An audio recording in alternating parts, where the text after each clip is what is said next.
Hi, it's day 3, JoAnna Brandi, Customer Happiness Week.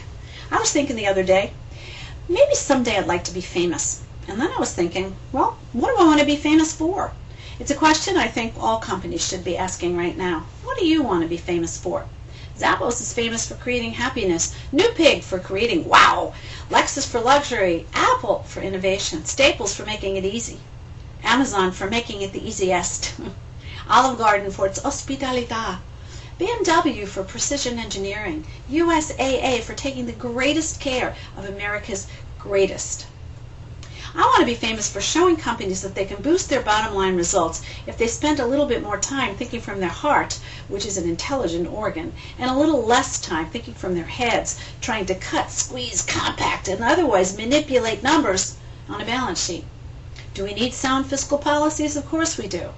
Do we need to know how to budget and be efficient? You bet we do. We need to be really good at a lot of things these days, but we need to be the best at the 1 or 2 things that really, really matter to our customers. The things that make them feel good about doing business with us. So good, in fact, that they're willing to go and tell their friends, willing to come back and willing to spend money time after time with us. What if you, as a leader, were the best at inspiring, uplifting, empowering, and engaging the people you work with, including your customers, so that you were all focused on the single goal of creating more value in your marketplace? Oh, imagine for a moment what it must feel like. I think that just about everybody has had the experience of working on a team somewhere in their life, a sports team, a charity event, a task force, a startup business, a family project, where everybody came together, focused on a single vision, a challenging goal. Can you remember a time like that? I can. Those situations are exhilarating. People are inspired to deliver great ideas, and then they build on each other's ideas, and then they create new visions almost out of thin air. And then, by the virtue of the good work that people do, these visions are achieved and celebrated with their teams. You all know the experience of being on a high-performance team. Even if you're not on one right this minute, you all know the experience of being a high-performance team and how rewarding it is to be on one of them. High-performance teams are more positive than low-performance teams. Does that surprise you? It shouldn't.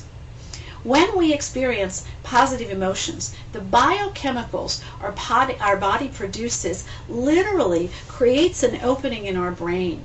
The information in our brain speeds from one hemisphere to the other, opens our brain up, and gives us the opportunity to see things differently, to see the situation that we're dealing with more holistically. We have the capacity to be more creative, to solve problems quicker, just by being more positive. So how are high-performance teams different than the middle of the road or the low-performance teams? They have a higher positivity to negativity ratio. That means for every one critical, negative, weakness, focus thing they talk about, there are 5 positive, affirming, building, appreciative, praising, recognizing strengths, acknowledging accomplishments, celebratory things that they talk about. It always stops me in my tracks when I teach this stuff in my positive leadership courses. Kim Cameron, the author of a book called Positive Leadership, says that the single most important factor predicting organizational performance, twice as powerful as any other factor, is the ratio of positive to negative statements. What do high-performance teams do? You got it. You remember this from yesterday? 5 to 1. 5 times more acknowledgement, affirmation, praise, goodwill, recognition, compliments, and focus on strengths than sarcasm, cynicism, criticism, or corrective actions related to weaknesses. 5 times more questions focused on what's strong rather than what's wrong. 5 times more focus on what's right and what you want to create rather than what's broken and what you want to fix and what you don't want to see happen. Imagine that, 5 times more. It's kind of funny. Scientists and mathematicians were busy figuring out what makes these high-performance teams work and coming up with this equation when at the very same time Dr. John Gottman and his wife, who have for 30 years been studying happy marriages, tell us that in happy long-term marriages, the ratio of positive to negative statements are 5 to 1. 5 to 1. Go figure. So today, your assignment is really simple. I want you to go notice. I just want you to notice. Just notice. All the words, the tone of voice, the body language, the gestures that you observe in your team.